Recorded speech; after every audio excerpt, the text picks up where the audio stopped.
What's happening, webheads? It's Thursday, the day after New Comic Book Day. Also the first day of school over here in Florida. And I just had a lot of stuff to do yesterday. My son got his driver's license. We had to prepare for school. Now that the kids are back at school, I can go to the shop and pick up the comics that I missed yesterday. What do I get? You'll find out in a few minutes. Welcome to Spider Slayer's Comic Book Haul. This is episode 597, the video series where I share with you what I pick up at my LCS, which is Comic Central, located in the city of Sanford. So if you guys are ever in the area, make sure you stop by. Tell Mike Spider Slayer sent you, and you will get a not so mysterious, transparent white bag, and inside will be those comic books. So guys, let's not waste any more time. Let's get started. All right, so here we go, going into the not so mysterious white transparent thank you bag, and inside will be these comic books. And here we go. And my son got his driver's license the other day, and he's taking my car to school, so now I'm taking my wife's car to the comic book shop. So a little bit different view if you see something different. Anyway, enough of that nonsense. Let's get to the comic books. First thing we got is What If. This is number 82, and this is What If J. Jonah Jameson adopted Spider-Man. That is awesome, dude. He's like, I treated you like a son. Love the point of view here. Look at J. Jonah Jameson's face. Great stuff. Great comic book. All right, and then I got this amazing Spider-Man 30th anniversary poster magazine. So this is obviously from the 90s. This is a Mark Bagley cover art here, and I think this is really awesome, and I am so curious to see what is going to be inside this. We're gonna check it out real quick. The condition of this book is really pretty shitty, but it's still just a cool book to have because you open it up and it's like these oversized pages here. Oh my god, there's like fold outs of just every freaking cover. So that's what it is. It literally is like a poster book. So it's not even just one page, it all folds out. So I can see why this is, this is something that is in kind of crappy condition. What I could do is I could take this out and put all these pictures in my, Spider Slayer's lair. I could do that. That actually might be cooler than keeping it like this. So yeah, that's pretty cool. Paid $5 for that. Not bad. All right, let's get to the comic books this week. So Barnstormers, I got issue 2. First issue was amazing. Curious to know in the comments below what you guys picked up here. Artwork is absolutely beautiful in here. About this pilot who falls in love with this girl, who gave this guy an ultimatum at first to be like, you need to take me out of my wedding because this is an arranged marriage. And yeah, they fall in love and stuff like this. And this guy has this PTSD that's going on where he sees this robot. He fought in the war. So really good book by Scott Snyder. Then we have the Superman Annual. We're getting back on track when it comes to Superman, getting away from the Night Terror stuff. So I'm anxious to, read this as well because it's been a while since I've read a, solid DC book that doesn't have to deal with night terrors. So really excited about that. Then we have World's Finest Teen Titans 2, which is pretty cool. I didn't read issue 1. Again, the summer had me bogged down with a lot of stuff, and there are certain books that I just didn't get a chance to read. Hopefully I can get to read issue 1 and 2 back to back, and I'm curious to see what you guys thought of this one as well. Then we have the Night Terrors Zatanna. This is issue 2. Great looking cover here. When it comes to the Night Terror stuff, I wasn't excited about this, but I did put it on my FOC originally, so I decided to commit and keep my word and actually go through and buy the ones that I put on the FOC. Great artwork here, and nice cover. I can always sell, the issues 1 and 2. I also got Night Terror Shazam. This is issue 2 as well. Again, same reason. Like, I put these on my FOC on the ones that I currently most likely read. So, it is what it is at this point. The one book I did read for sure, though, was Night Terror's Green Lantern. I thought the first issue was pretty awesome, as you got to see, like, Parallax, I think, return at the end of the first issue. I could be completely wrong. It was a while ago since I read it, and I read it with a bunch of books. But again, it's a Green Lantern book, and I'm excited to read this. He's got Abin Sur in there too. And then we have Night Terror's The Flash. This is issue 2. So let's check out the artwork in this one. Kind of looks creepy, a little horrific, right? So that's pretty awesome. So we got that. And then we got the main book, which I'm currently reading, and I'm enjoying it. It's nothing that's groundbreaking or like super, going like, oh my God, I can't wait for the next issue. But it is entertaining to see Boston Brandon there kind of possess Batman's body and trying to solve this. And then we get to learn about this Nightmare Stone. We got to see the Sandman in the last issue. So I thought that was kind of cool. All right, and then next we'll go to a Marvel book here. We have Red Goblin. This is issue 7. It's been a solid book. Have no complaints about it. We wind up getting to see... Is it Crossbones? Totally forgot the dude's name. I can't remember, man. But we get to see a lot of stuff going on when it comes to Red Goblin.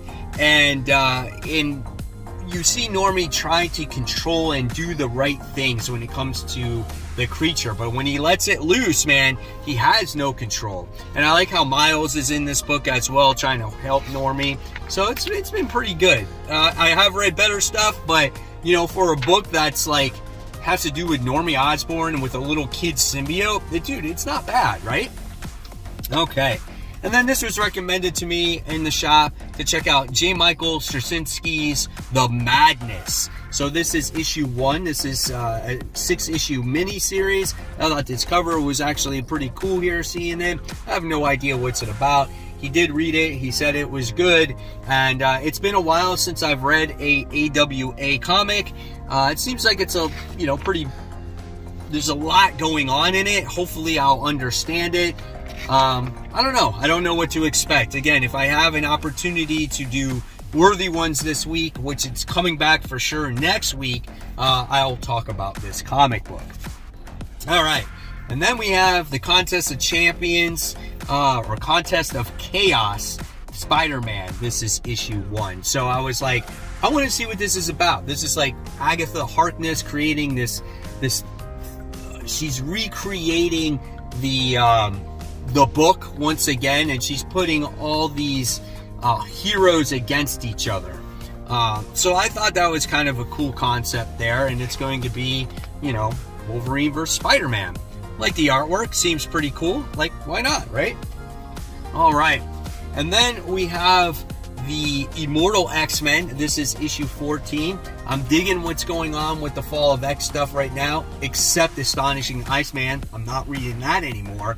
And I'm curious to see now what happens to Professor Xavier. I think now he's in Arakko, which is Mars, and he has no other, real mutants around him. He realizes that they're all dead. He doesn't feel them. There's only a selected few left. It looks like in this book, we have Xavier, Sebastian Shaw, Mother Righteous, and Selene. Is that how you pronounce it? Yeah, so I don't know, man. We'll see. I'm digging most of the stuff. All right. And just real quick, guys, shout outs will return on my Facebook group starting next week. So if you have not joined my group on Facebook, it's called Comic Book Corner 2.0 Webheads Unite. It's a great community. Follow the guidelines, follow the rules. I'll prove you. You can share anything and anything that has to do with comic books as long as it follows the rules. And you never know when you could get shouted out on future comic book calls. So it returns next week. All right, so now we have Miles Morales Spider-Man issue 9, where Miles Morales is doing battle against the Hobgoblin. How awesome is that? He's got this pretty badass sword. The action has been balls to the walls when it comes to this comic. A lot of people will say this is the superior Spider-Man as of right now compared to Amazing. So I'm looking forward to this next issue. And then we wind up getting another copy of the Spider-Man Annual because it's got that Deodato Jr. cover art on there. This is spectacular. No pun intended. So awesome, man. I think this is going to wind up getting cover of the week for this particular week. I put a poll out there on my Facebook group as well because I wasn't able to do a video this week, and this looks like it's winning by a large margin, so that's pretty cool. Then I tried this thing, whatever this is. This is from Titan Comics. We got Scarlet Couture. Yeah, I don't know. It's like hot chick, bullets, lipstick. Is it like a James Bond, but like a female?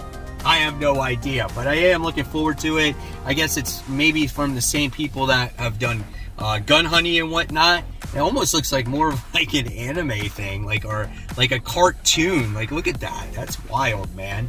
So yeah, I don't know. We'll see. All right, and then speaking of a good comic, we definitely have a good one here. This is Gunslinger. This is issue 23. This has been great, man, as you get to see Gunslinger and Dakota, who creates dinosaurs and who is the daughter of the Clown. And they've been doing just this huge battle against each other. And it continues here. Like, Brett Booth, man, is on top of his game. He has not let up whatsoever when it's come to this comic book. So entertaining, so much fun. All right, and then we have the Ghost Rider Wolverine Weapons of Vengeance. This is issue 1. This is Alpha. I think what this is doing is this is crossing over between the two books. I don't read Wolverine, but I do read Ghost Rider, and his Ghost Rider is amazing. I really enjoy it. So if I have to read a few issues of Wolverine just so I get my Ghost Rider, I'm all for that. I think Wolverine was good in the beginning, but it dropped off for me. But when these two characters interact, which they have already done once before, it's been a lot of fun. So I'm looking forward to it. All right. Here's another copy of Miles Morales Spider-Man issue 9. I've told you guys once before, my next door neighbor is a huge Miles fan. He's 6 years old, and I get him the issues every month when it comes out. All right, more X-Men stuff. We got Children of the Vault issue 1. Again, checking out all this Fall of X stuff. If I like it, I'll continue to read it. If not, I'll drop it. Curious to see what the Children of the Vault have to do with the whole Fall of X thing. Do they make their way out? Are they dead? I don't know. Are injured? Like, why do they exist now? Why are we still talking about them? Looks like Cable's involved. His arm's ripped off. I don't know, man. We'll see. All right. And yes, of course, I got the Amazing Spider-Man issue 925 or 31, whatever you want to call it. The big $10 monster. This thing is a trade, basically. I know I heard a lot of people complaining about the price, but this book is 96 pages, guys. That's a lot. Now, how much of it is the main story and how much of it is secondary stories? And that's what pisses me off. We don't need a bunch of secondary stories, right? I think if we just had the main story and you spent you pay a little bit less so everyone can afford a book, I think that's fine, right? I think no one cares about these secondary stories. But let's check out the artwork here in the main book. So we have John Romita Jr. in there. There's a big wedding going on. Tombstone's all shot up. Like, what's going on in here? Who shoots them? I don't know. But you can expect a review on this one for sure, as Spider-Man Weekly will come back this particular week, because this is one issue I have to read that's 100 pages. And that's it. So, yes, guys, we're slowly getting back into normalcy here when it comes to the channel. And like I said, next week you can expect all the regular shows to be back on regular times. And I'm looking forward to get back in full swing of things. So I want to know in the comments below what you guys picked up, what you like so far. Again, no spoilers, of course. And as always, guys, if you love my content, I don't know, I'll leave you a video here to do because I haven't done one in a few days. So, as always, keep buying, keep collecting, but most importantly, always read your comics. I'll see you guys real soon.